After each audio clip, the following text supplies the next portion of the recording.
What would you do if the most important night of your life depended on the one person everyone had ignored? Picture this Boston Symphony Hall, March 15th. The Grand Concert Hall blazes with light as 2,000 of America's most elite guests fill the velvet seats. Crystal chandeliers cast their warm glow across the ornate ceiling. This isn't just any performance. This is the opening night of the Boston Symphony Orchestra's 150th anniversary season. 15 decades of musical excellence, all culminating in this single perfect evening. But 2 hours before the curtain rises, disaster strikes. Alexander Price, the world-renowned pianist scheduled to perform Rachmaninoff's Third Piano Concerto, one of the most demanding pieces in classical repertoire, lies in a hospital bed 3 miles away. A car accident. Severe head trauma. He won't be playing tonight. He won't be playing for months. The conductor, Rebecca Hawthorne, stands backstage, her face pale. Every backup pianist within a 5-state radius is already committed to other performances. The program has been advertised for 6 months. Tickets sold out in 47 minutes. The governor is in the audience, so is the mayor. And 3 Pulitzer Prize winners. Cancel now, and the embarrassment would echo through the classical music world for years. Rebecca's assistant approaches with a file, her hands trembling. Inside is a personnel record that seems impossible. A janitor. A man who has cleaned these halls for 7 years. A man everyone has seen, but nobody has truly noticed. But this file tells a different story. A story that begins 12 years ago at Juilliard. A story of extraordinary talent destroyed by cruelty. A story that might be the only thing standing between triumph and catastrophe. The janitor's name is Darius Thompson, and tonight he will step onto that stage and change everything. But who was this man who pushed a mop through Boston's most prestigious concert hall? And what secret had he been hiding for the past 12 years? 7 years earlier, Darius Thompson had walked through the service entrance of Boston Symphony Hall with nothing but a duffel bag and a job application. 34 years old. No references. A resume with a 7-year gap that he refused to explain. Most places wouldn't have hired him, but the hall needed someone immediately, and Darius was willing to work the night shift when no one else would. He was a quiet presence in the building, 6 feet tall with broad shoulders, moving through the corridors with a careful grace that seemed out of place for his work. When he cleaned, he did it with a precision that bordered on reverence. Every surface gleamed, every corner spotless. He never complained, never asked for time off, never caused any problems.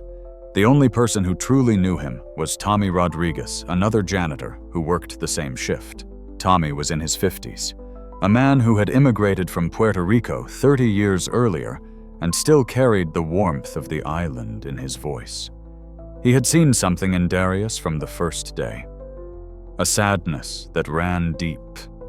A careful way of moving as though he was trying not to be noticed.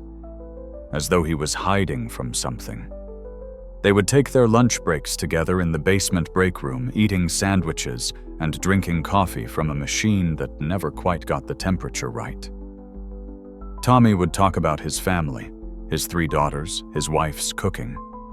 Darius would listen and smile, but he rarely shared anything about himself. His past was a locked door, and he had thrown away the key. Rebecca Hawthorne barely registered Darius's existence. To her, he was simply part of the building's infrastructure, as unremarkable as the heating system or the lighting controls. She was 48, a woman who had clawed her way to the top of a male-dominated profession through sheer brilliance and ruthless determination. She had conducted orchestras in Vienna, London, and Tokyo. She had won awards. She had earned respect. and she had no patience for incompetence or weakness. When she saw Darius in the hallways, she didn't see a person. She saw someone whose job was to be invisible, to clean up messes and stay out of the way. She spoke to him exactly twice in 7 years. Once to tell him he had missed a spot on the floor, once to ask him to move faster because he was in her path. But there was something about Darius that didn't quite fit the image of a simple janitor. The other staff members noticed it sometimes, the way he would pause when passing the concert hall during rehearsals, standing just outside the doors where the music spilled into the corridor, the way his eyes would close and his breathing would change, as though the sound was reaching something deep inside him that had been locked away. And late at night, after the building had emptied and the orchestra had gone home, Darius had a ritual. He would enter the empty concert hall with his cleaning supplies. He would work methodically through the rows of seats, dusting and polishing. And then, when everything else was done, he would approach the piano. He never played it.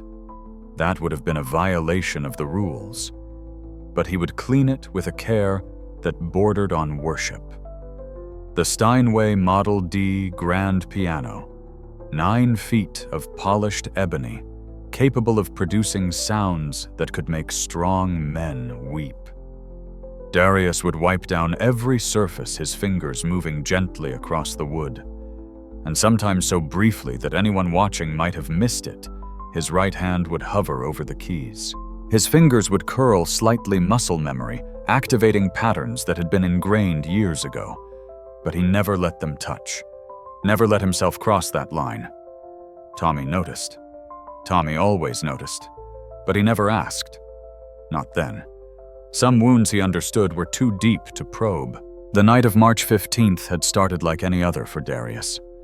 He had arrived at the hall at 6 in the evening, changed into his uniform in the basement locker room, and begun his rounds. The building was alive with preparation. Orchestra members warming up in practice rooms, stage crew adjusting lights, catering staff setting up the reception area for intermission. Darius moved through it all like a ghost. He knew every inch of this building, every secret corner, every shortcut. 7 years of walking the same paths had made him part of the architecture.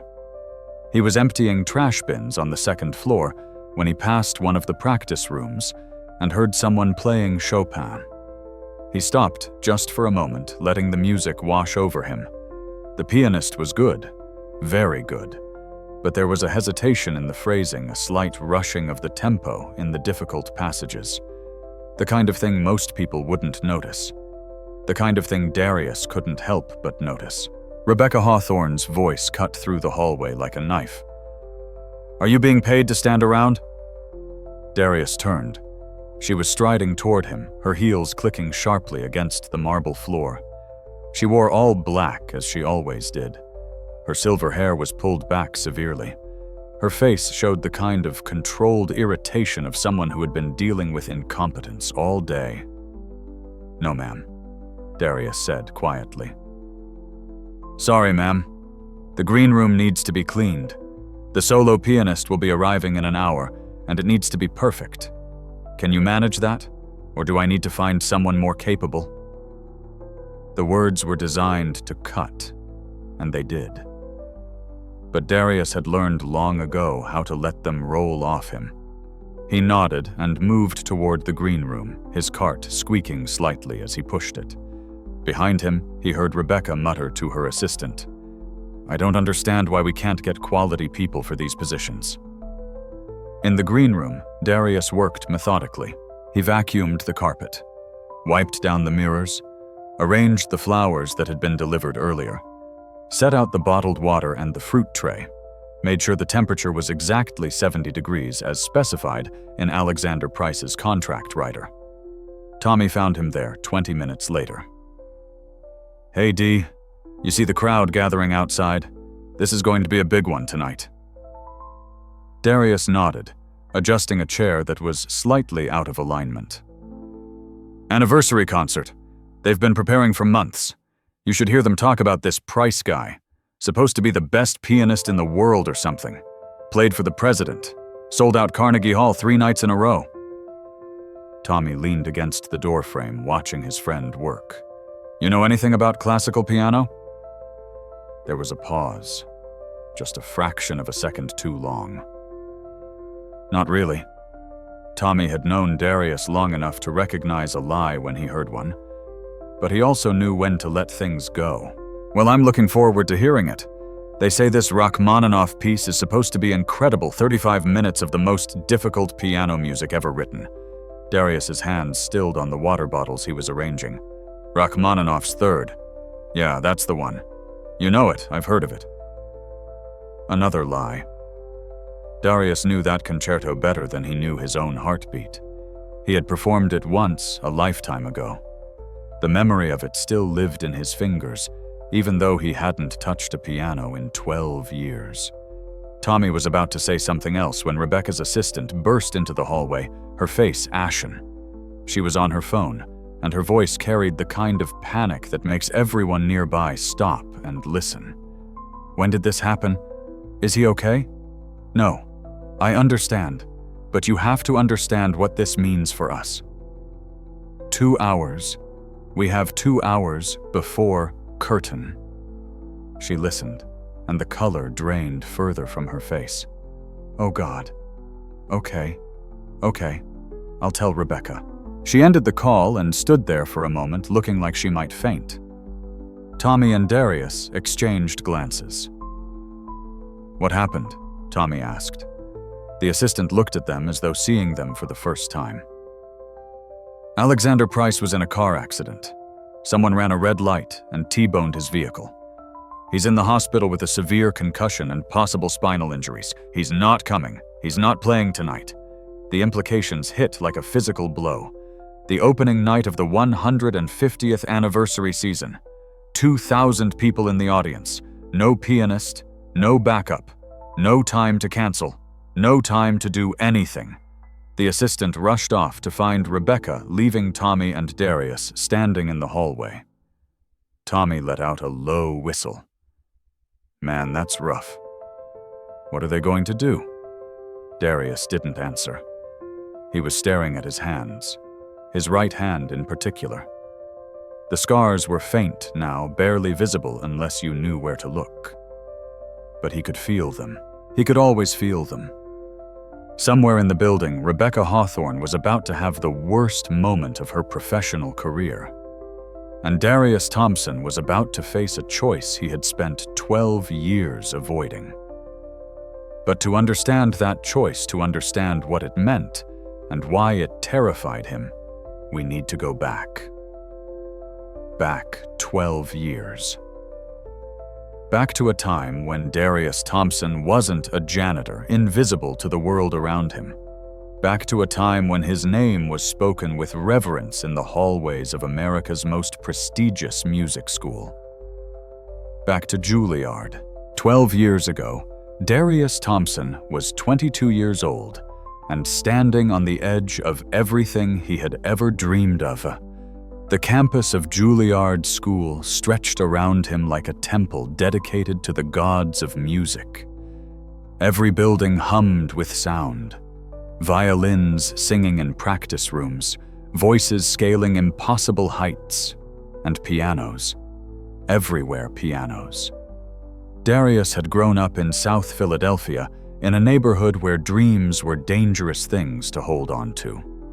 His mother worked 2 jobs to keep their small apartment. His father had left when Darius was 6. There wasn't money for much of anything, let alone piano lessons. But when Darius was 7, his elementary school had gotten a donated piano. An old upright, badly out of tune with 3 keys that stuck. The music teacher, Mrs. Patterson, had shown the class how to play a simple scale. Most of the kids had been bored after 5 minutes. Darius had stayed for 3 hours after school, picking out melodies he had heard on the radio. Mrs. Patterson had recognized something in him. A gift that appeared maybe once in a generation. She had started giving him lessons for free, staying late after school 3 days a week. When he outgrew what she could teach him, she had called in favors, found him a real teacher, helped his mother navigate scholarship applications. By the time Darius was 15, he was playing Beethoven sonatas. By 17, he was performing Liszt's most difficult etudes. His teachers spoke about him in hushed, reverent tones. This wasn't just talent. This was genius. Raw, undeniable genius. Juilliard had offered him a full scholarship, room and board included. It was the kind of opportunity that changed entire family trajectories. Darius's mother had cried when he told her. She had held his face in her hands and told him to make something beautiful out of this gift he had been given. And for 2 years, he did. Darius immersed himself in music with an intensity that bordered on obsession. He practiced 8 hours a day, 10 hours, 12. His teachers had to force him to take breaks. His technique was flawless. His interpretation profound. By his second year, professors who had taught at Juilliard for decades were saying they had never seen anything quite like Darius Thompson. The repertoire he mastered was staggering. Chopin's complete etudes, Beethoven's final 3 sonatas, Rachmaninoff's Third Piano Concerto, the piece that separated the great pianists from the legendary ones. 35 minutes of relentless technical and musical demands. Rachmaninoff himself had said there were only 2 people in the world who could play it properly, and he wasn't one of them. Darius could play it in his sleep. It was during his second year that he met Sarah Mitchell. She was a year ahead of him, a pianist from Connecticut with perfect technique and a smile that made him forget the keys under his fingers. They met in one of the practice rooms, both reaching for the same Steinway at 3 in the morning. She had laughed. "I guess we're both insomniacs." I guess so. They had started practicing together, then studying together, then spending every moment they could together. Sarah came from money from a family with a summer house in the Hamptons and season tickets to the Metropolitan Opera. But she never made Darius feel small for his background. She loved his passion, his dedication, the way he could make a piano sing in ways she had never imagined. By the end of that semester, they were inseparable. They would practice in adjacent rooms, taking breaks to listen to each other. They would walk through Central Park at midnight, humming melodies and planning their futures. Carnegie Hall, international tours, recording contracts. Everything seemed possible. Darius's third year began with an invitation that felt like a door opening to his entire future. The Juilliard Spring Showcase, where the school's most talented students performed for an audience of industry professionals, music critics, and wealthy donors. An invitation to perform in that showcase was a golden ticket. It meant you were being marked as someone special, someone to watch. Darius was invited to perform Rachmaninoff's Third Piano Concerto with the Juilliard Orchestra. It would be the centerpiece of the showcase. 35 minutes on stage with the eyes of the classical music world watching. Success here could launch a career. Critics from the New York Times would be there. Representatives from major record labels. Concert promoters looking for the next big name. This was it. Everything he had worked for. Everything his mother had sacrificed for. Everything Mrs. Patterson had believed in when she stayed late after school to teach a 7-year-old boy from a neighborhood where people didn't become concert pianists. Sarah was thrilled for him. She helped him practice timing his runs, noting where his phrasing could be even more expressive. They would rehearse together for hours and then collapse onto the floor of the practice room, exhausted and happy, and convinced that the world was about to open up for them. But there was someone else watching Darius's rise. Someone who didn't share Sarah's joy. Someone who saw Darius's success as a personal affront, a violation of an order that was supposed to be fixed and unchangeable. His name was Preston Whitmore III, and he was about to destroy everything. Preston Whitmore III came from the kind of wealth that most people couldn't even imagine. His family had made their fortune in banking 4 generations back, and they had spent those generations cultivating the kind of influence that money alone couldn't buy. The Whitmores had buildings named after them at Harvard and Yale. They had a private box at the Met. They sat on the boards of museums and foundations. They were American aristocracy, and they knew it.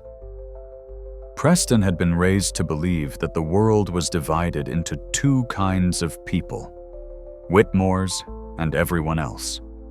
He had attended the best private schools, summered in the Hamptons and winters in Aspen. He had been given every advantage, every opportunity, every door held open before he even approached it. He had also been given piano lessons from the age of 4. The best teachers money could buy. A Steinway Grand in the family's Park Avenue penthouse, another one in their Connecticut estate. Preston had worked hard, practicing diligently, following every instruction. And he was good, very good. Good enough to get into Juilliard on his own merit, though the fact that his family had donated $3 million to the school's endowment probably didn't hurt. But Preston wasn't great. He would never be great. He had technique, he had training, he had every advantage, but he didn't have the one thing that couldn't be bought or taught. He didn't have the gift. That indefinable spark that separated competent musicians from artists. That thing that Darius Thompson had in abundance. Preston had noticed Darius from the first day. It was hard not to. Darius stood out. Not just because he was one of the few black students in the piano program, though that was part of it, but because of the way people talked about him. The reverent whispers in the hallways, the way professors would stop their own conversations to listen when Darius was practicing, the way other students would gather outside his practice room just to hear him play. At first, Preston had dismissed it. Novelty, he told himself. People were just excited about diversity. But as the months passed and the praise continued and grew, Preston began to realize something that gnawed at him. Darius wasn't just good. He was better. Better than Preston. Better than almost anyone at Juilliard. And he had achieved it without any of the advantages Preston had been given. It violated Preston's understanding of how the world worked. Preston had been taught that success came from breeding from background, from the right family, and the right connections. The idea that someone from South Philadelphia, someone who had learned to play on a broken upright piano in an elementary school, could be better than him. It was unacceptable. It was wrong. And it made Preston angry in a way he had never been angry before. The anger grew worse when Preston learned that Darius had been chosen to perform at the spring showcase. Preston had wanted that slot. He had expected it. His family had donated millions to Juilliard. His grandfather had performed at the showcase 40 years earlier. Preston had been preparing Beethoven's Emperor Concerto for months, certain it would be his moment to shine. Instead, the slot went to Darius, a janitor's son from Philadelphia, playing Rachmaninoff's Third, a piece Preston had attempted once and found too difficult to master. Preston brought his frustration to his inner circle, a group of students who came from similar backgrounds, children of wealth and privilege used to getting what they wanted. There was Bradley Ashford, whose father owned a media empire. Stephanie Chen, whose family had made billions in tech before she was born. Christopher Kane, a legacy student whose family had connections to Juilliard, going back 3 generations.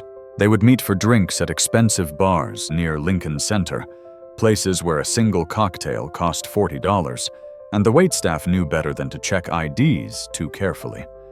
And over those drinks, Preston would complain about the unfairness of it all. "It's reverse discrimination," he said one night, his second scotch loosening his tongue. "They're choosing him because of diversity quotas, not because he's actually the best." Bradley nodded. "It's the same everywhere now.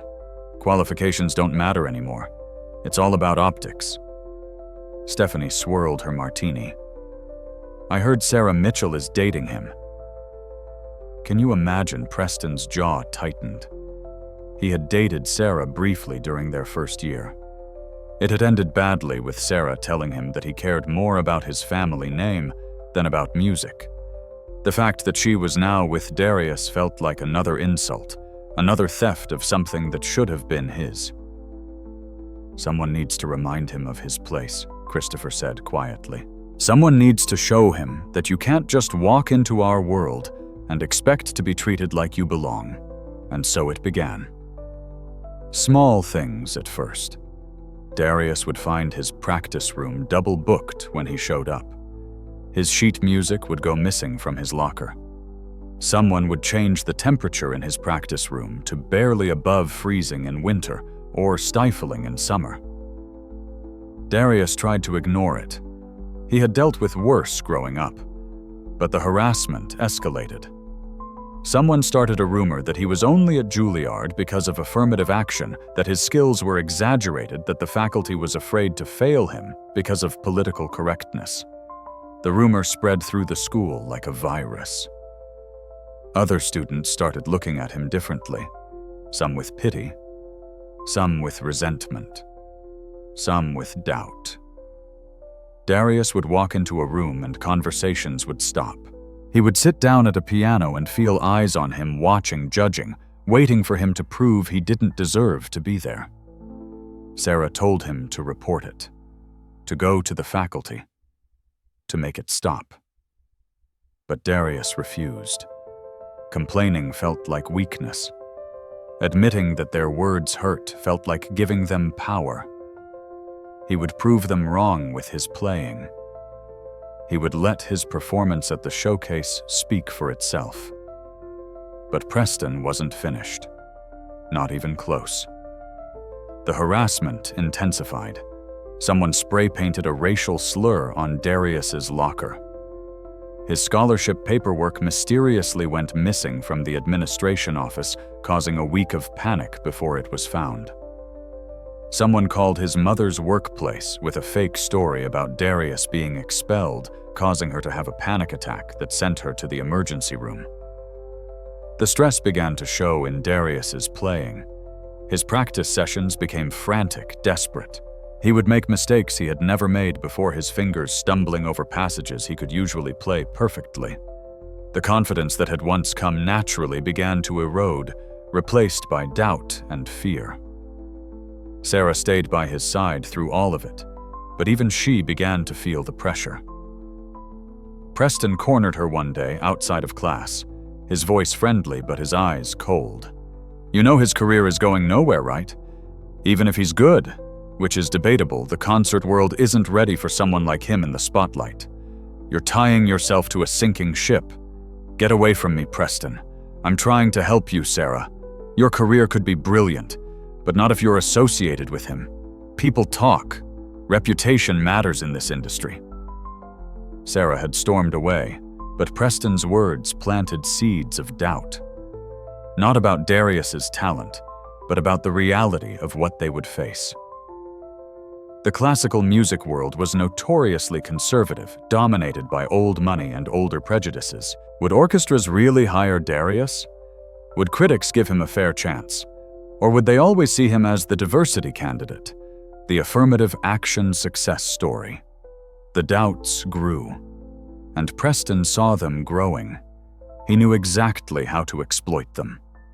3 weeks before the showcase, Preston approached Sarah again, this time with an offer. His father's foundation was sponsoring a summer program in Vienna for young pianists. An incredible opportunity. Studying with the best teachers in Europe, performing in historic concert halls, making connections that could launch a career.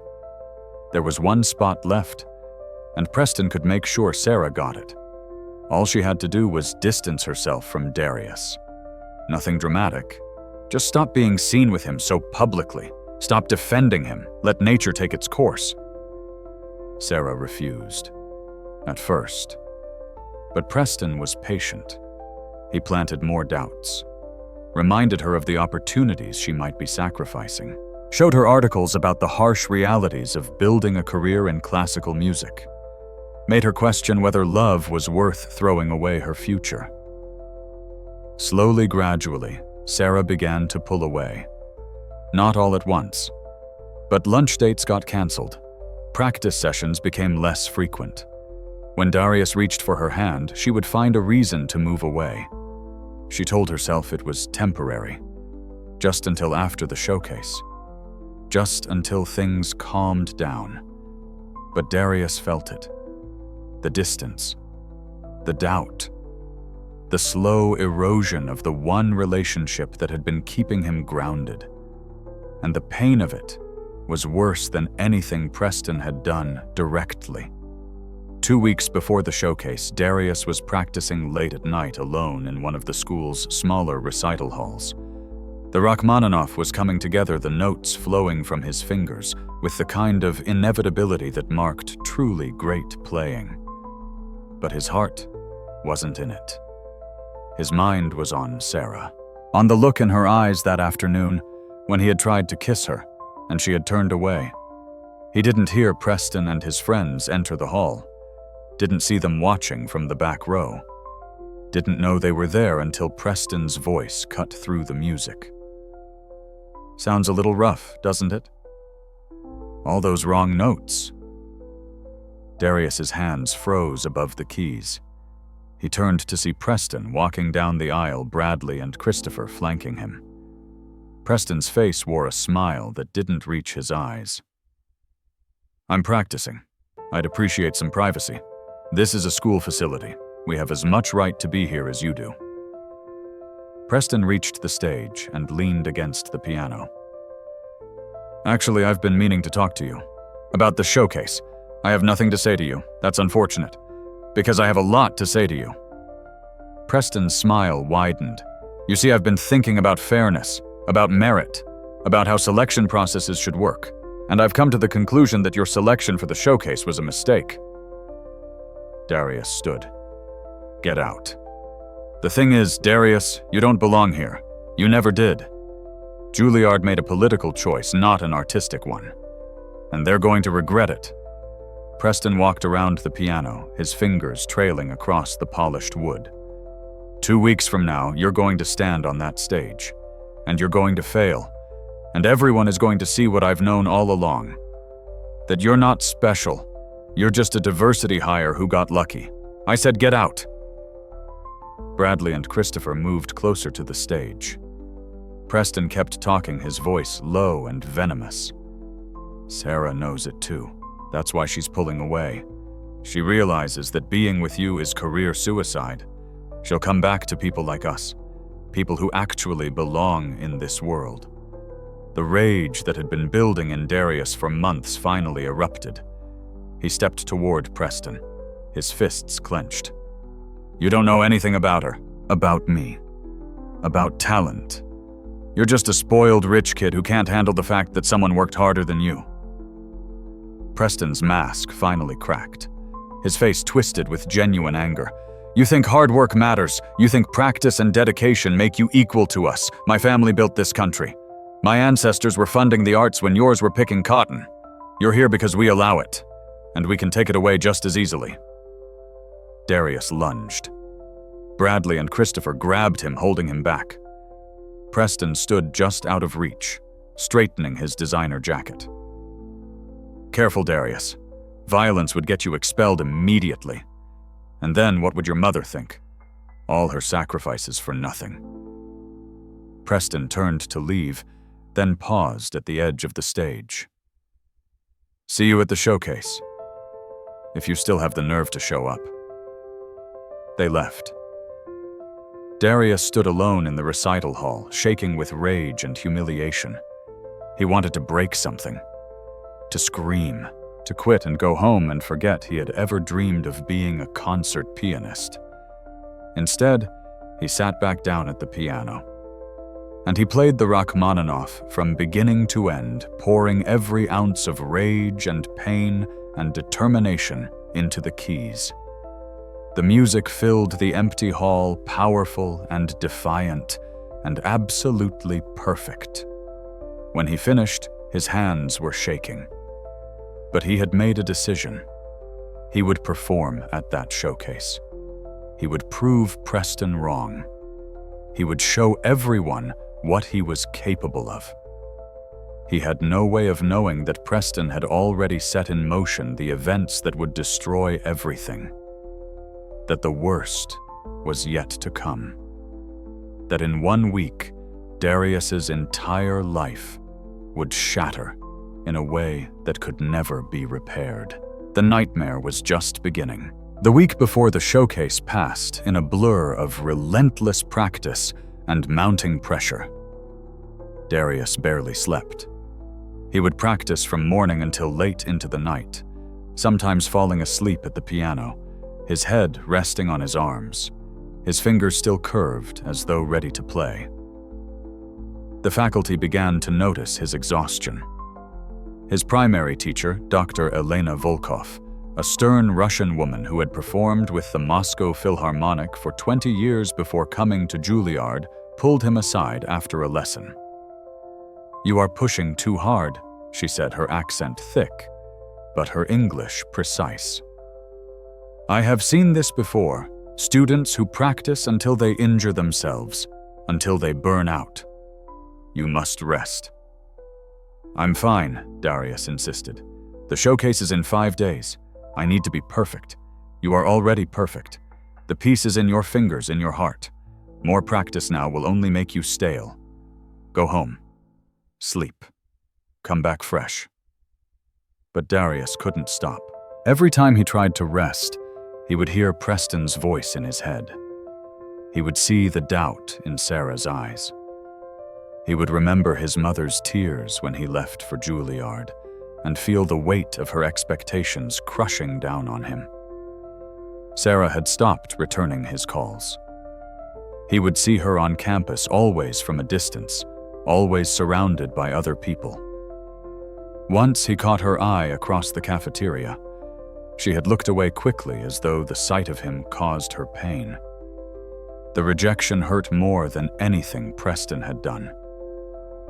Darius had thought their love was strong enough to survive anything. Discovering he was wrong felt like losing his footing on solid ground, like falling through a surface he had trusted to hold him. 3 days before the showcase, Darius received a call from his mother. She was so excited she could barely speak coherently. She had managed to get the time off work. She had borrowed money for a bus ticket. She would be coming to New York to see him perform. "I'm so proud of you, baby," she said, her voice breaking. "Your grandmother is proud too. She always said you were special. She knew you were going to do something amazing." The pressure ratcheted up another notch. It wasn't just about proving Preston wrong anymore. It wasn't just about his own dreams. His mother was coming. His mother, who had worked double shifts to help pay for his living expenses that the scholarship didn't cover. His mother, who had raised him alone, who had sacrificed everything, who deserved to see her sacrifices mean something. He couldn't fail. He wouldn't fail. 2 days before the showcase, Preston made his final move. It was early evening. Darius had been practicing for 6 hours straight. His back ached, his fingers were sore, his head pounded from lack of sleep and too much caffeine. He had finally decided to take a break to get some food and maybe try to sleep for a few hours. He was packing up his bag when someone knocked on the practice room door. It was Stephanie Chen, one of Preston's circle. Darius's guard went up immediately. "What do you want? I need to talk to you. It's important. About Preston. I have nothing to say about Preston. Please, just 5 minutes. I think you need to hear this." Against his better judgment, Darius let her in. Stephanie closed the door behind her and leaned against it, her expression serious. "I'm breaking ranks here. Preston would kill me if he knew I was talking to you. But what he's planning for the showcase, it's gone too far." Darius felt a chill run down his spine. "What do you mean what he's planning? He's going to sabotage you. I don't know exactly how, but he's been talking about it. About making sure you fail. About humiliating you in front of everyone." Stephanie's voice dropped to a whisper. "He's obsessed, Darius. It's not just competitive anymore. It's personal. He hates you, and I'm worried about what he might do. Why are you telling me this? Why help me?" Stephanie looked away, uncomfortable. "Because this isn't about competition anymore. It's about cruelty, and I can't be part of that." She moved toward the door, then paused. "Just be careful, okay? Don't trust anyone. And maybe think about withdrawing. Is it really worth it?" She left before Darius could respond. He stood alone in the practice room, his heart racing. What was Preston planning sabotage during the performance itself? Something before. Should he go to the faculty? But what would he tell them? That he had a vague warning about a vague threat. He decided to do nothing. To be vigilant. To not let Preston win through intimidation. The showcase was in 2 days. He just had to make it 2 more days. The next day, Darius barely left his practice room. He had food delivered. He used the bathroom in the building. He slept in 2-hour increments on the floor. The Rachmaninoff was polished to a mirror shine. Every note, every phrase, every dynamic marking absolutely perfect. He was ready. That evening around 8 o'clock, there was another knock on his door. This time it was Bradley Ashford. He held a cardboard tray with 2 coffee cups and a friendly smile. "Peace offering," Bradley said. "I know Preston's been a jerk. I don't agree with everything he does. I thought maybe we could talk. Clear the air before tomorrow night." Darius should have said no. Every instinct told him to say no. But he was exhausted. He was lonely. And the idea of having a normal conversation with someone, anyone, was too appealing to resist. "Fine. 5 minutes." Bradley came in and handed Darius one of the coffee cups. "It's just black coffee. I didn't know how you'd take it. Black is fine." They talked. Bradley apologized for his role in the harassment. He claimed he had been following Preston's lead without thinking about the consequences. He said he actually thought Darius was an incredible pianist, that he deserved the showcase slot, that he hoped there were no hard feelings. It was all lies. Every word. But Darius, desperate for some sign that not everyone hated him, wanted to believe it. He drank the coffee, answered Bradley's questions about his preparation for the showcase, even laughed at a joke Bradley made about one of their professors. Bradley left after 15 minutes. Darius felt slightly better. Maybe things weren't as bad as they seemed. Maybe he had been paranoid. Maybe tomorrow would be the triumph he had been working toward. He practiced for another hour. Then he decided to call it a night. He would go back to his dorm, get a full night's sleep, and wake up tomorrow ready for the performance of his life. He packed up his things and left the practice room. The hallway was empty, most students having gone home for dinner. Darius walked toward the stairs, his bag slung over his shoulder, his mind already moving forward to tomorrow night. He didn't feel it at first. The coffee had been laced with a sedative, not enough to knock him out immediately, just enough to slow his reflexes to make him dizzy to throw off his balance. Darius reached the top of the stairs and felt the world tilt. He grabbed for the railing, but his hand missed. Or maybe the railing wasn't where it should have been. He couldn't tell. Everything was spinning. He took a step forward and felt his foot come down on something that wasn't there. The laws of physics did what they always do. Gravity asserted itself, and Darius fell. The staircase was marble, expensive, beautiful, and completely unforgiving.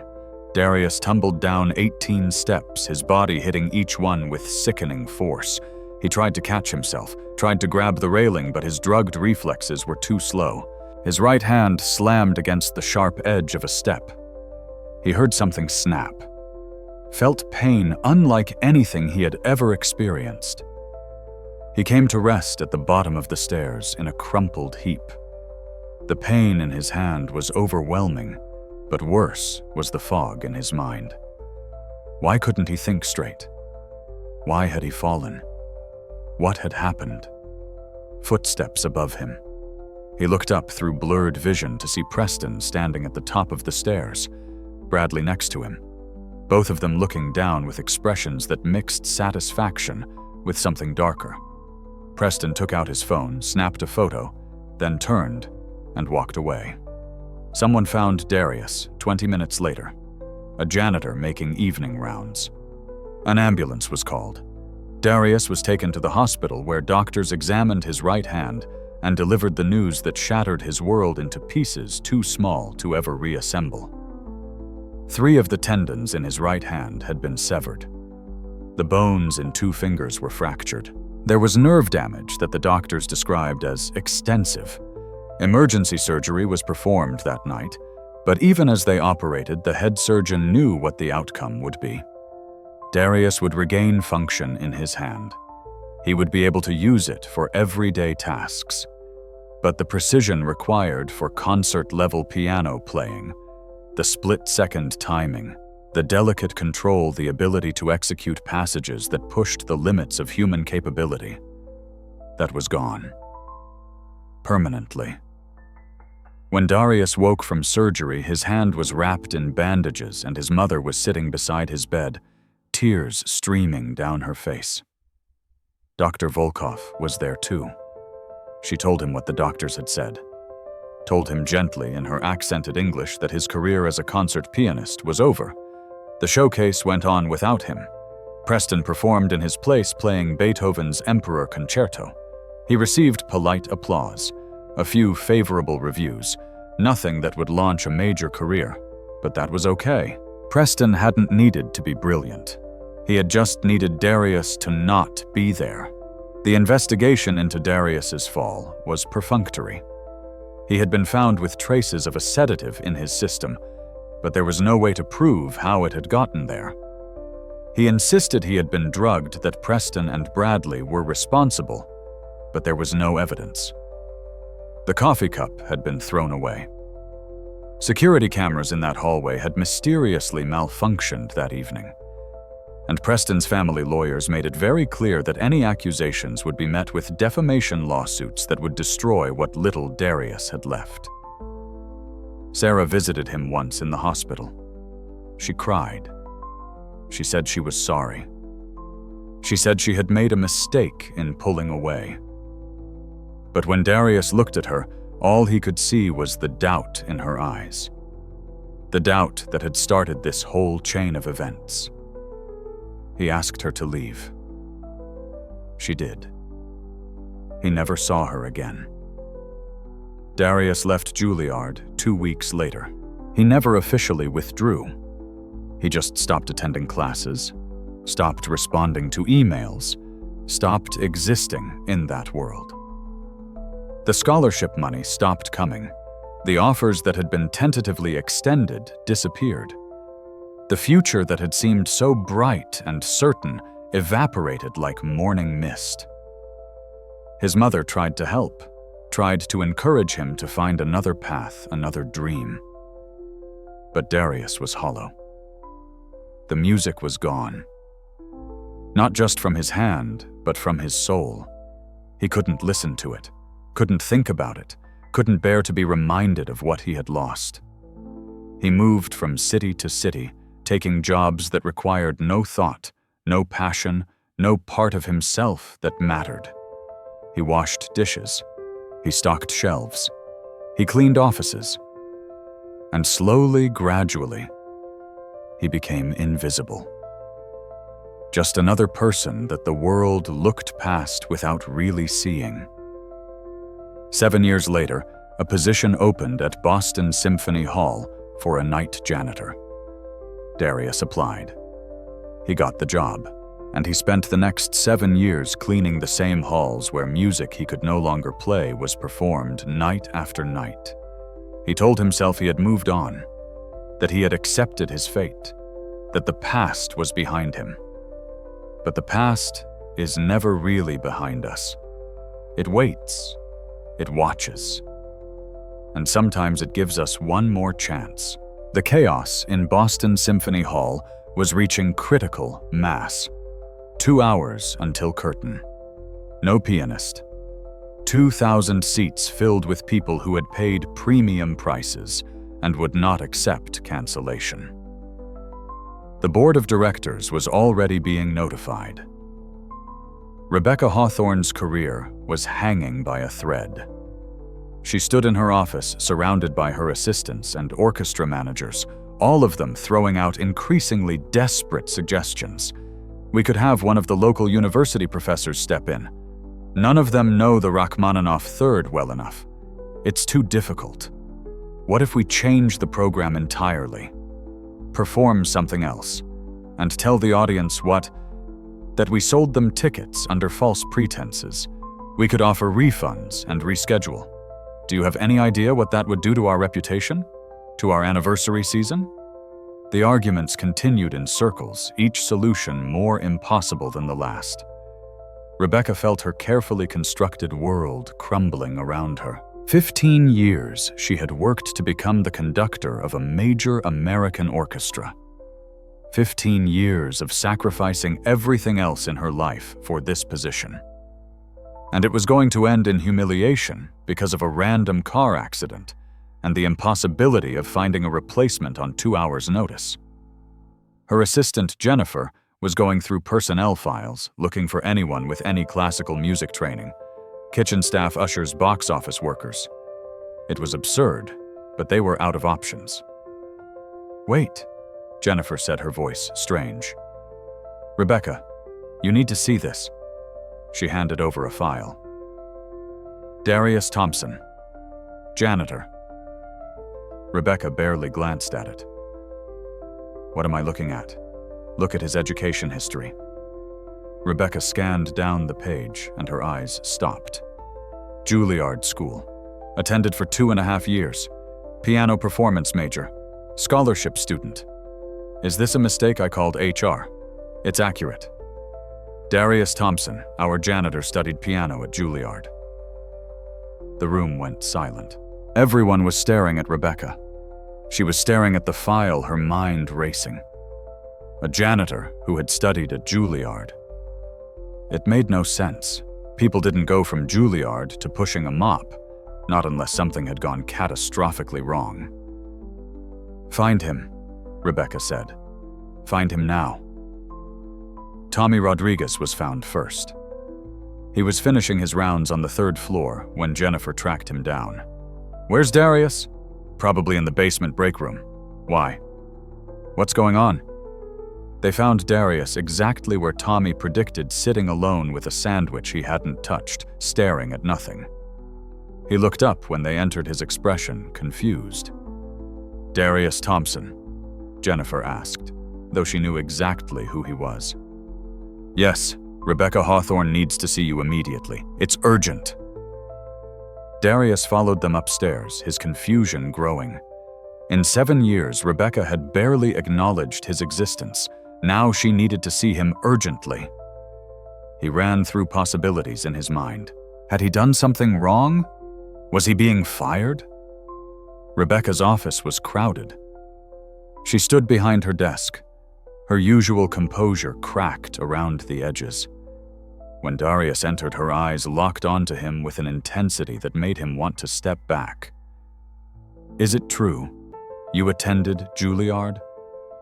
The question hit Darius like a physical blow. That part of his life was locked away, hidden How had she found out Yes. A long time ago. Piano performance? Yes. How far did you get in your studies? Darius didn't want to answer. Didn't want to open that door. But Rebecca's expression made it clear this wasn't casual curiosity. Something was happening. Something important. 2.5 years. I didn't graduate. Can you still play?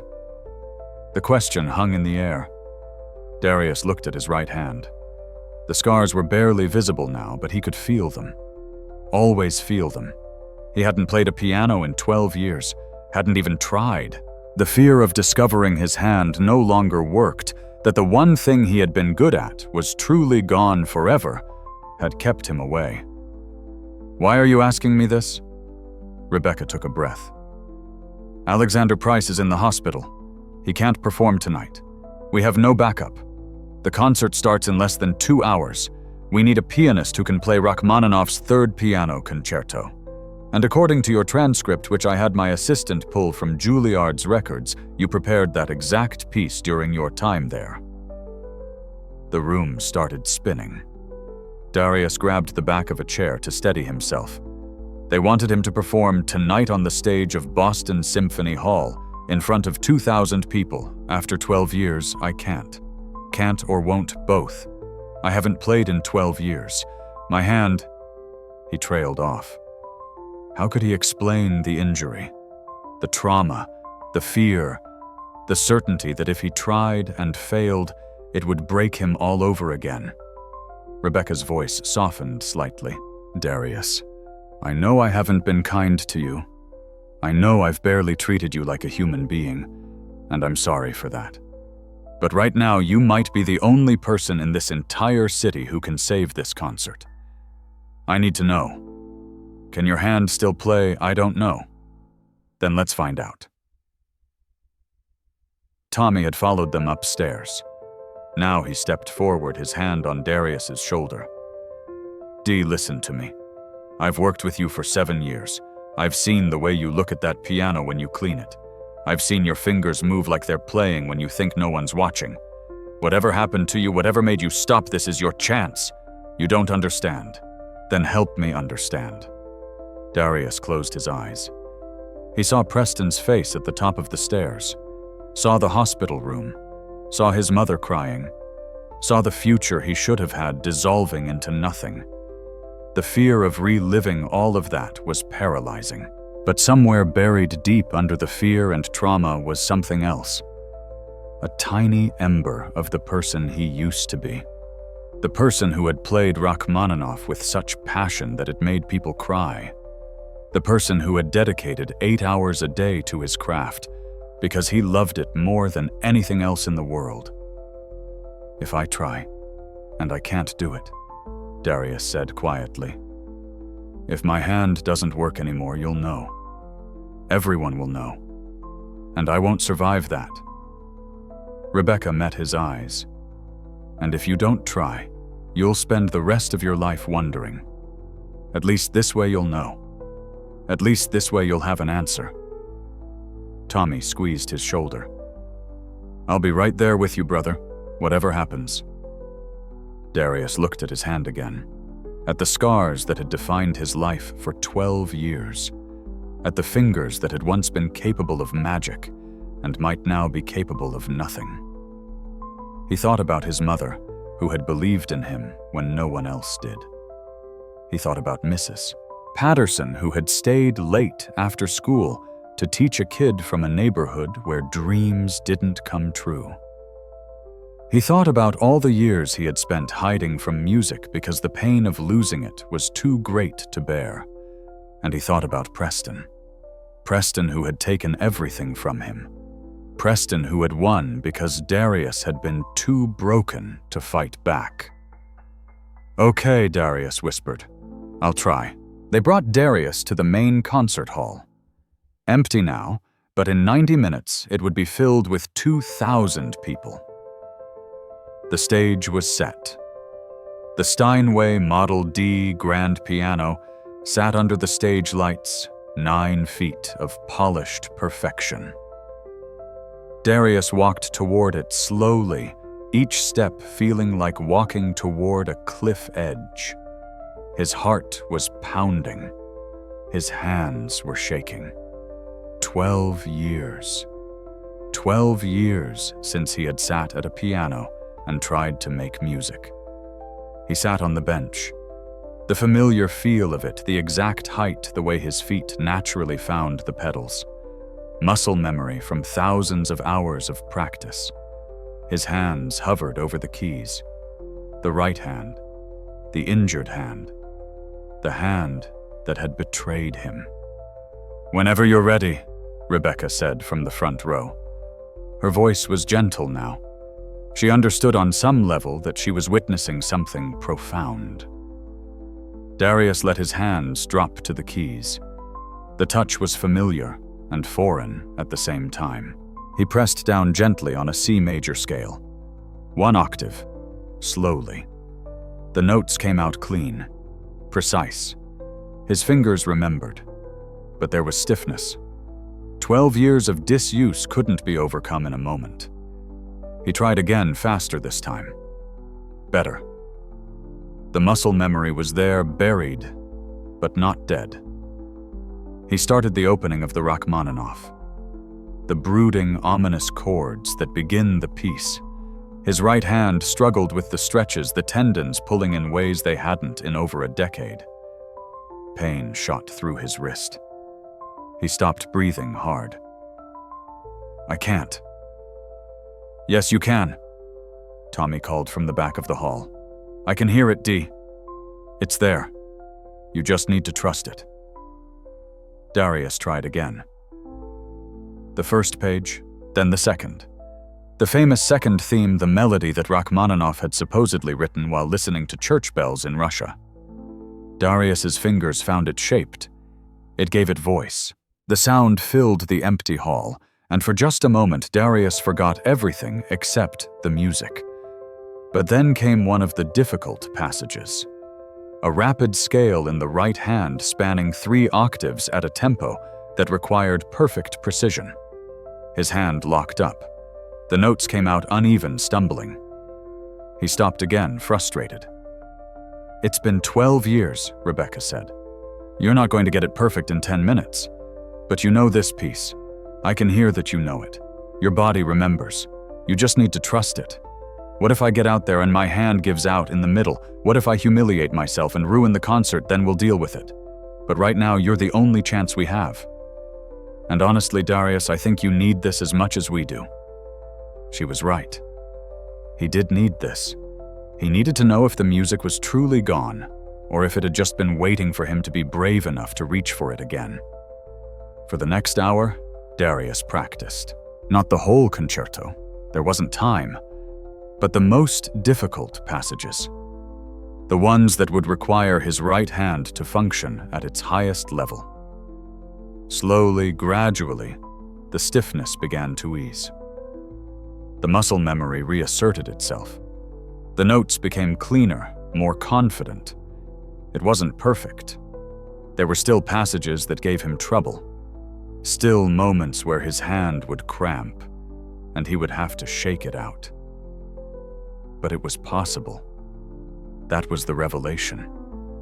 After 12 years of believing his ability to play was dead and buried, it was still there. Wounded, but alive. Tommy sat in the audience and watched tears streaming down his face. He had known Darius for 7 years and had never seen him like this. The transformation was visible. The way he held himself. The focus in his eyes. This wasn't the quiet, invisible janitor who pushed a mop through empty hallways. This was an artist. This was who Darius Thompson had been born to be. Rebecca watched, too, and felt something she hadn't felt in years. Not just relief that the concert might be saved, but genuine awe. She had heard hundreds of pianists. Thousands. But watching Darius fight his way back to the music, seeing the raw emotion pouring through every note, she understood that she was witnessing something rare. This wasn't just technical ability. This was a soul reconnecting with its purpose. An assistant appeared at the door. "Ms. Hawthorne, the doors open in 30 minutes. We need to make a decision." Rebecca looked at Darius. "Can you do this?" Darius played the opening chords one more time. His hand held. The notes rang out clear and true. He looked at his right hand, the hand that had been broken, and had somehow found a way to heal. "Yes, I can do this." The next 30 minutes passed in a blur. Darius was taken to the green room, the same room he had cleaned hundreds of times. Someone found him clothes that almost fit, a black suit, a white shirt. Not perfect, but good enough. He looked at himself in the mirror and barely recognized the person staring back. His hands were shaking again, not from the injury, but from fear. Stage fright. He had performed in front of audiences before, but that was 12 years ago. And that was before Preston, before the fall, before everything had been taken from him. Tommy stayed with him, talking about anything and nothing, telling jokes, sharing stories about his daughters, keeping Darius grounded in the present moment instead of lost in memories of past trauma. Outside, the audience was filing in. 2,000 people finding their seats, reading their programs, chatting about the significance of the 150th anniversary season. None of them knew about the crisis that had unfolded backstage. None of them knew that the name listed in the program, Alexander Price, would not be the person performing. Rebecca made the decision not to announce the change ahead of time. She would explain it from the stage after Darius was already seated at the piano. If she announced it beforehand, there would be complaints, demands for refunds, people leaving. Better to put Darius in front of them and let his playing speak for itself. 5 minutes before curtain, Rebecca found Darius in the green room. He was sitting perfectly still, his eyes closed, his breathing controlled. She had seen this before. Musicians preparing themselves mentally for the performance ahead. It's time. Darius opened his eyes. He stood and followed her through the backstage corridors, the same corridors he had walked thousands of times with a mop and bucket, but this time was different. This time he was walking toward something instead of away from it. They reached the stage entrance. The orchestra was already seated. The lights were dimmed. The audience hushed to expectant silence. This was it. No more time to prepare. No more time to doubt. Just the music and the moment and the question of whether Darius Thompson had anything left to give. "Good luck," Rebecca whispered. The stage lights came up. Rebecca walked out to scattered applause. Darius waited in the wings, his heart hammering so hard he thought it might break through his chest. Rebecca raised her hand for silence. The audience settled. "Good evening, and welcome to the opening night of our 150th anniversary season. Before we begin, I need to inform you of a change to tonight's program. Alexander Price was injured in a car accident earlier today and is unable to perform." A murmur ran through the audience. Confusion. Disappointment. Rebecca raised her hand again. "However, we are fortunate to have a pianist who will be performing in his place. I ask that you welcome him with open hearts and open minds. Ladies and gentlemen, Darius Thompson." She turned toward the wings and gestured. This was it, the moment everything changed or fell apart. Darius took a breath and stepped onto the stage. The lights hit him like a physical force. 2,000 faces turned toward him. He heard the whispers starting. Who was this person? Why were they wearing an ill-fitting suit? Why had no one heard of them? Darius walked to the piano, each step requiring conscious effort. He sat on the bench, adjusted it slightly, put his hands on the keys and felt their familiar weight. He looked out at the audience and saw confusion, skepticism. A few people were already standing to leave.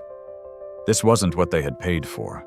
This wasn't Alexander Price, the world-famous virtuoso. Darius closed his eyes. He thought of his mother, of Mrs. Patterson, of every hour he had spent practicing every sacrifice that had been made to get him to this moment. And he thought of Preston. Preston, who had tried to destroy him. Preston, who thought he had won. Darius opened his eyes. Rebecca raised her baton. The orchestra prepared, and Darius began to play. The first notes of Rachmaninoff's Third Piano Concerto emerged from the Steinway like distant thunder. Dark, ominous chords that spoke of Russian winters and endless steppes. Darius's hands moved across the keys, and the first thing he felt was fear. His right hand was stiff. The first few chords came out slightly uneven. He could feel the audience's attention sharpening not with appreciation, but with judgment. This wasn't the polished perfection they expected. This was someone struggling. The orchestra entered strings and winds supporting the piano's brooding introduction. Rebecca conducted with precision, her eyes occasionally flicking to Darius, watching for any sign that he was about to fall apart. The first page passed, then the second. Darius's hands began to warm up, the stiffness easing as muscle memory took over. The famous second theme approached the melody that had been described as one of the most beautiful in all of classical music. Darius's hands found it. The melody sang out clear and pure, his right hand shaping each phrase with a tenderness that seemed impossible from fingers that had been broken 12 years ago. The audience began to settle. The whispers stopped. People leaned forward in their seats. This was different from what they had expected. Alexander Price was a technically perfect pianist, but his interpretations were sometimes criticized as cold calculated. This was something else entirely. This was raw emotion given voice through music. Every note carried weight. Every phrase felt like a confession. But the difficult passages were coming. The sections that separated competent pianists from virtuosos. Darius felt his anxiety rising. His right hand began to cramp, the old injury making itself known. Pain shot through his wrist as he stretched for a chord that spanned nearly 2 octaves. He stumbled, just slightly, a few notes in a rapid passage that came out muddy instead of crystal clear. He heard someone in the audience shift uncomfortably, felt the doubt creeping back in. What was he doing here? He wasn't ready. He couldn't do this. Then something happened. A memory surfaced. Not of Preston or the hospital or the years of pain, but of Mrs. Patterson, his first piano teacher.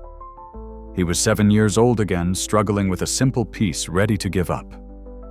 And she had put her hand over his and said, "The music doesn't care if you're perfect. It just wants you to feel it. Let yourself feel it." Darius let himself feel it. He stopped thinking about his injured hand, stopped worrying about the audience, stopped fighting against the fear. He just played. He poured everything into the music. 12 years of pain. 12 years of loss. 12 years of silence. The notes began to flow. His right hand loosened, the cramp releasing. The difficult passages that had seemed impossible during the warm-up now emerged with startling clarity. Darius's fingers danced across the keys, executing runs that blurred into single, continuous lines of sound. The cadenza approached. The section where the orchestra falls silent and the pianist performs alone. 6 minutes of the most demanding piano music ever written. No orchestra to hide behind. No conductor to follow. Just the pianist and the piano. and the question of whether technical ability could rise to meet artistic vision. Darius launched into the cadenza. His hands moved with a speed and precision that seemed impossible. Octaves in both hands moving in contrary motion. Chord progressions that required fingers to stretch beyond what seemed anatomically possible. Rapid-fire passages where a single wrong note would be glaringly obvious. He didn't miss a single note. The transformation was complete now. The nervous, uncertain man who had walked onto the stage had disappeared. In his place was the artist that Darius had been born to be. His body moved with the music swaying slightly, his face showing every emotion the music demanded. Joy and sorrow, triumph and tragedy all flowing through his fingers into the piano and out into the hall. People in the audience sat frozen. Some had tears running down their faces without realizing it. This wasn't just a performance. This was a resurrection. They were witnessing someone coming back from the dead. The orchestra members felt it too. Several of them professionals who had performed this piece dozens of times found themselves struggling to focus on their parts. They kept watching Darius, mesmerized by what they were seeing. Rebecca conducted with tears in her eyes, her baton movements becoming more passionate, more alive, feeding off the energy Darius was creating. The climax of the piece approached, the section where the piano and orchestra come together in a massive, triumphant statement of the main theme. Every musician on stage playing at full volume, creating a wall of sound that seemed to shake the very foundations of the building. Darius played with abandon now. All fear gone, all doubt erased. His injured hand matching his left hand note for note, executing passages that doctors had said would be forever beyond his reach. The music built higher and higher, reaching for something transcendent. And then, impossibly, it went higher still. Darius found colors in the piano that no one knew existed. Shadings and nuances that transformed familiar passages into something entirely new. He wasn't just playing Rachmaninoff's notes. He was channeling Rachmaninoff's soul, reaching back through time to connect with the composer's original vision. The audience was beyond mere appreciation now. They were experiencing something that would stay with them for the rest of their lives. The kind of performance that people would talk about for decades. The kind of moment that reminded everyone why music mattered, why art mattered, why beauty mattered. The final section arrived. The coda that brings the 35-minute concerto to its conclusion. Darius's hands flew across the keys one last time, executing the final rapid passages with surgical precision. The orchestra swelled behind him, strings and brass and winds all combining into a massive sonic statement. And then with one final powerful chord, it was over. Silence. Complete, absolute silence. 2,000 people frozen in their seats, unable to move, unable to breathe. Darius sat at the piano, his hands still on the keys, his chest heaving from exertion. He had done it. Against all odds, against all fear, against 12 years of trauma and pain. He had done it. The silence broke. One person stood, then another, then another. Within seconds, the entire audience was on their feet. The applause wasn't polite appreciation. It was thunderous, overwhelming the sound of 2,000 people simultaneously losing their minds. People were shouting, crying. Some were hugging strangers. The applause went on and on, building in intensity rather than fading. 3 minutes. 4. 5. People's hands had to be hurting from clapping, but they couldn't stop. Darius stood and turned to face the audience. The lights were too bright to see individual faces, but he could feel the energy washing over him like a physical force. He bowed, and the applause somehow grew even louder. Rebecca was crying openly now, not caring who saw. She walked to Darius and embraced him, whispering in his ear, "I'm sorry. I'm so sorry I didn't see you. I'm sorry I treated you like you were invisible." The orchestra members were standing applauding along with the audience. The concertmaster, a violinist who had performed with the Boston Symphony for 20 years, had tears streaming down his face.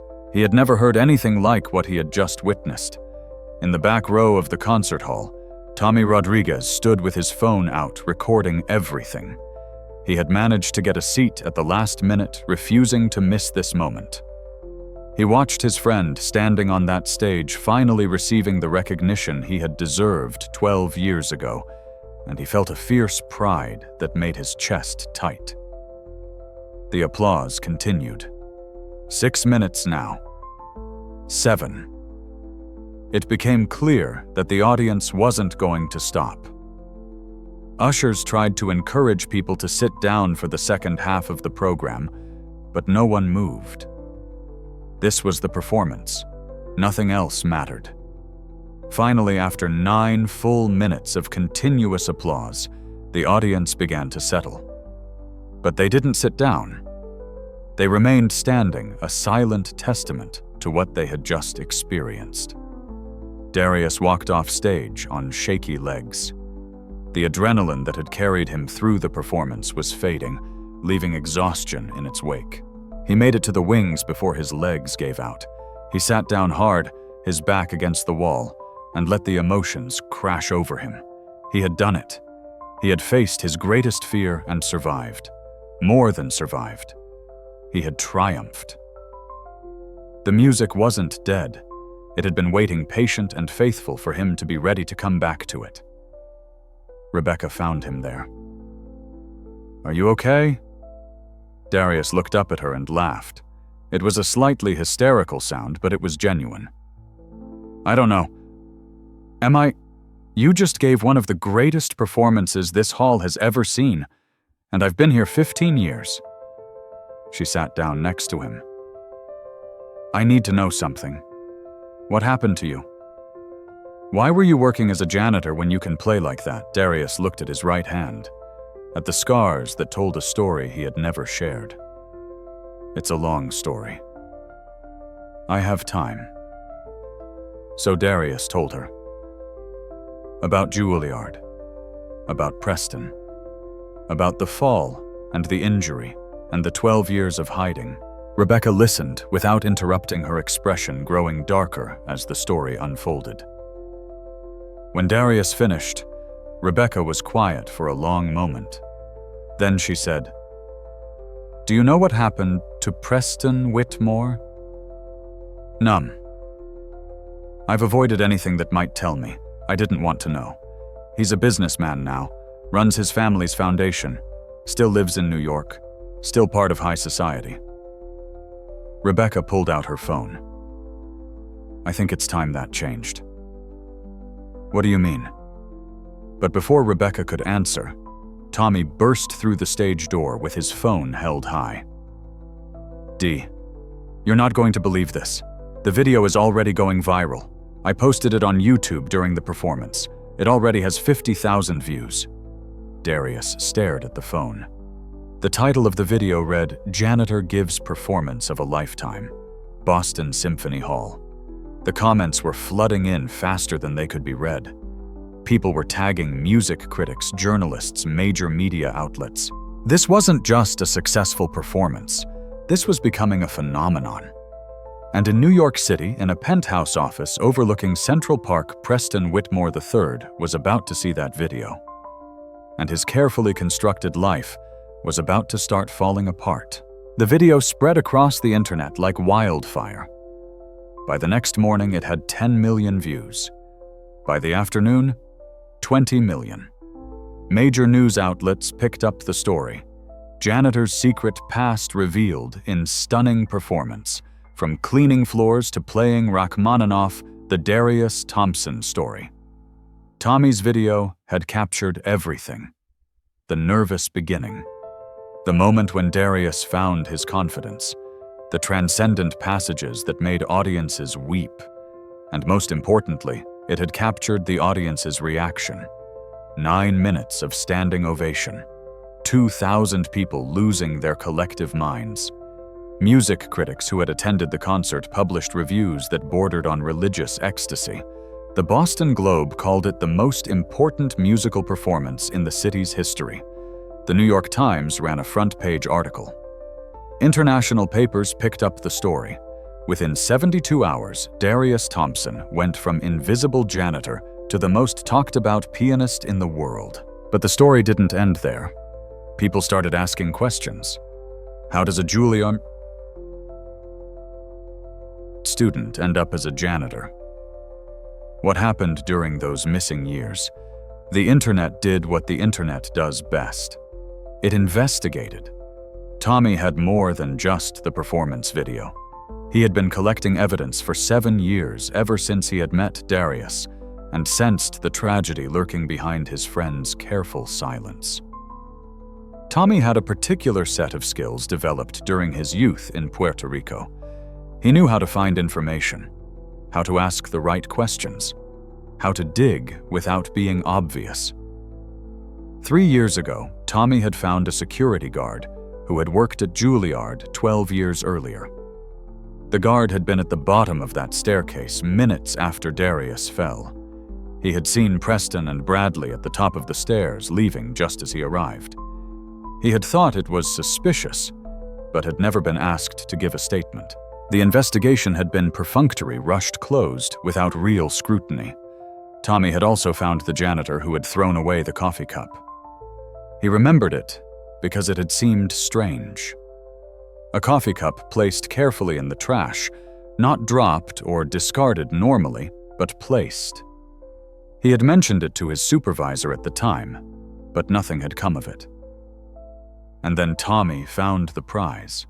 A student who had been in a practice room across from where Darius and Bradley had talked before the fall. She had recorded her own practice session on her phone to review later. The phone's microphone had picked up voices in the hallway. Faint, but there. Bradley's voice offering Darius coffee. Their conversation. The student didn't know it was important. She had stored the recording in her cloud backup and forgotten about it. But Tommy found her through patient detective work. He explained what had happened to Darius. She pulled up her old files. And there it was. Not proof of the drugging itself, but proof that Bradley had been there, had sought Darius out, had given him coffee exactly as Darius had claimed. Tommy had held on to this evidence for years, unsure what to do with it, unsure if it would help or just cause more pain. But now, with Darius's story exploding across the internet, he knew the time had come. He posted it all.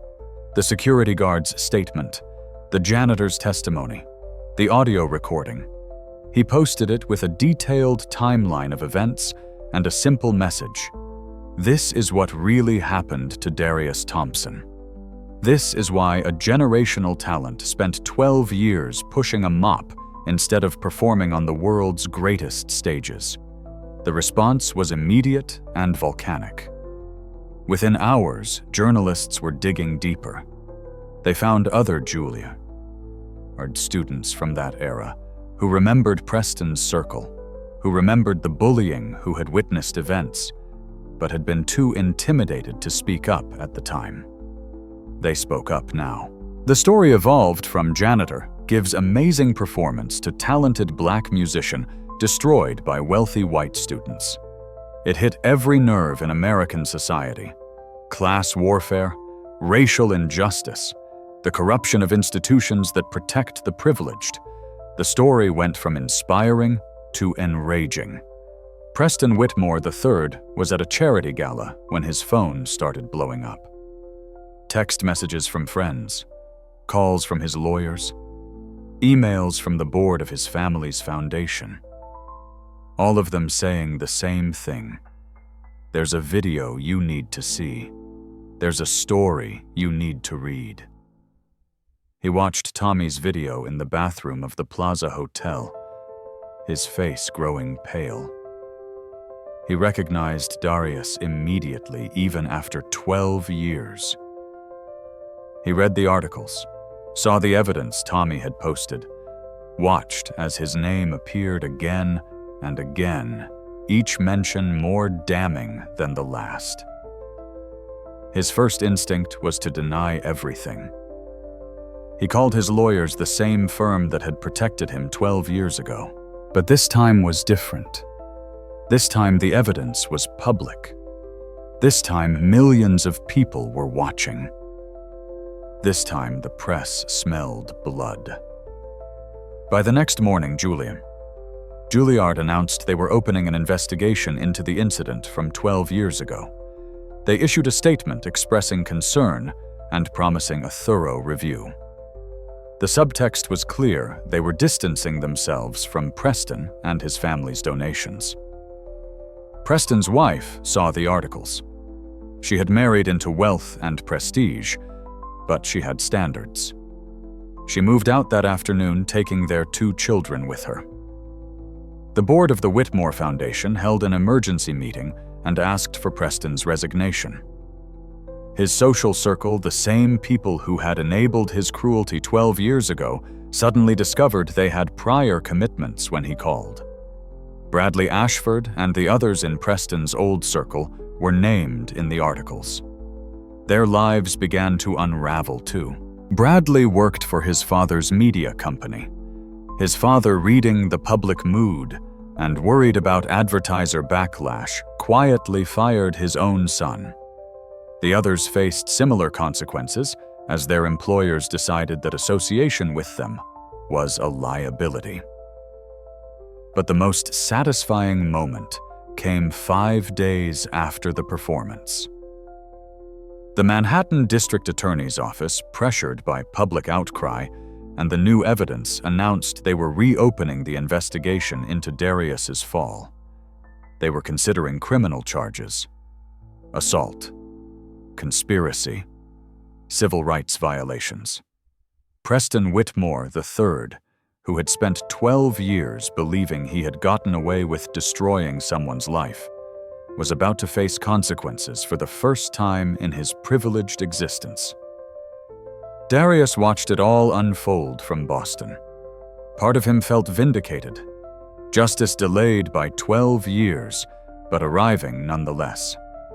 But another part of him felt empty. No punishment for Preston could give him back those 12 years, couldn't restore the career he should have had, couldn't erase the pain and trauma and lost time. Rebecca came to see him at his apartment, the modest studio he had lived in for 7 years. She looked around at the sparse furnishings, the single window overlooking a parking lot, and felt a wave of shame at how she had treated him. "The board of directors met this morning," she said.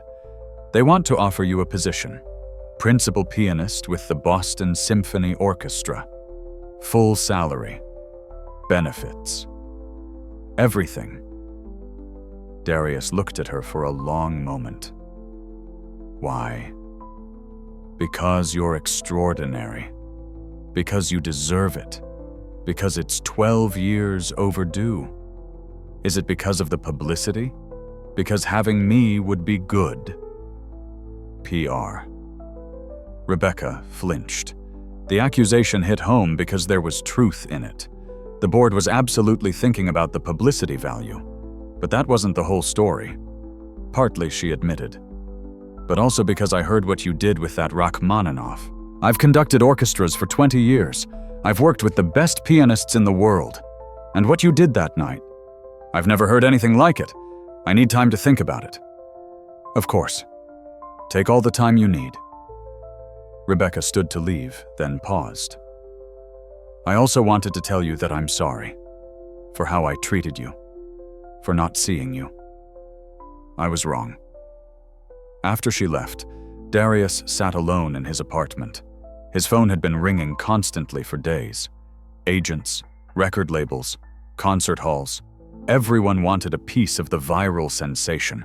Everyone wanted to capitalize on the story. But Darius wasn't sure what he wanted. The music was back. He had proven that to himself. But did he want the career, the spotlight, the pressure? Or had he learned during his 12 years of invisibility that there were other ways to live, other things that mattered? His mother called that evening. She was crying, but they were happy tears. "Baby, I'm so proud of you. I always knew you were special. I always knew you'd find your way back. I'm not sure I want to go back, Mama. I'm not sure I want that life again." Then don't. But don't hide from it either. Don't let what happened 12 years ago keep you from choosing. You have the choice now. That's what matters. You get to decide. She was right. For 12 years, Darius had been running from his past. The performance had proven he could face it and survive. Now he had to decide what came next. 2 weeks after the performance, Darius stood in front of Boston Symphony Hall in a suit that actually fit too. Tommy stood beside him, having traded his janitor uniform for his best dress clothes. Inside, Rebecca was holding a press conference. Darius had made his decision. He would accept the position as principal pianist, not because of the publicity, not because of the salary, but because the music deserved it, because the 7-year-old boy who had stayed late after school to play a broken piano deserved it, because his mother and Mrs. Patterson and everyone who had believed in him deserved to see the story have a happy ending. But he had conditions. He would perform, but he would also teach. The Boston Symphony would establish a scholarship program for talented students from underprivileged backgrounds. Students who might not otherwise have access to quality musical education. Students like he had been. The program would be called the Patterson Scholarship, after the teacher who had first seen his potential. And Darius would personally mentor the recipients, making sure they had the support and protection he had lacked. Rebecca had agreed immediately. The board had agreed. This wasn't just good PR. This was the right thing to do. Inside the press conference, Rebecca made the announcement. Darius Thompson was officially the newest member of the Boston Symphony Orchestra. The journalists who had descended on Boston for the story shouted questions. When would he perform again? Would he tour? Would he record an album? Rebecca held up her hand for quiet. Darius will be making a statement. But first I want to introduce someone who has been with him through everything. Tommy Rodriguez, please come up. Tommy walked to the podium, looking uncomfortable with the attention. Rebecca continued. Tommy worked alongside Darius for 7 years. He saw what no one else saw. He collected the evidence that brought the truth to light, and he's been offered a position as well. Director of Community Outreach for our new scholarship program. Tommy's eyes went wide. What? We need someone who understands what these kids will face. Someone who knows how to protect them. Someone who believes in second chances. That's you, Tommy. The applause was genuine and warm. Tommy wiped his eyes, overwhelmed. Darius smiled at his friend, the man who had stood by him when he had no reason to, who had believed in him when Darius didn't believe in himself. Then it was Darius's turn to speak. He walked to the podium and looked out at the sea of reporters and cameras. 12 years ago, he would have been terrified. Now, after everything, he had found a kind of peace with being seen. I don't have a grand speech prepared, he began. I just want to say thank you to Tommy for being the kind of friend everyone deserves, to Rebecca and the Boston Symphony for giving me a second chance, to everyone who watched that video and shared my story. You gave me back something I thought was lost forever. He paused, gathering his thoughts. 12 years ago, someone tried to break me. They succeeded for a while. I spent 12 years hiding from the thing I loved most because the pain of losing it was too great. But I learned something during those years. Music isn't something that can be taken from you. Not really. It lives inside you. It waits. And when you're ready, it welcomes you back. I also learned that talent isn't enough. The world isn't fair. People with advantages will try to protect those advantages. People without power can have everything taken from them in an instant. That's why the scholarship program matters so much to me. Not just to find talented kids, but to protect them. To make sure what happened to me doesn't happen to them. Preston Whitmore thought he could erase me. He was wrong. And to anyone else who has been told they don't belong, who has had their dreams stolen, who has spent years believing they were broken, you're not. The music is still there. The dream is still there. It's never too late to come back. The applause was deafening. Darius stepped back from the podium and let Rebecca handle the questions. He had said what he needed to say. That evening, Darius returned to the concert hall. Not to the main stage, but to one of the small practice rooms. The same practice rooms where he used to spend 12 hours a day preparing for a future that had been stolen from him. He sat at the piano and played. Not Rachmaninoff this time, not the virtuoso pieces that proved his technical ability. Instead, he played Chopin's Nocturne in E-flat major, a simple, beautiful piece.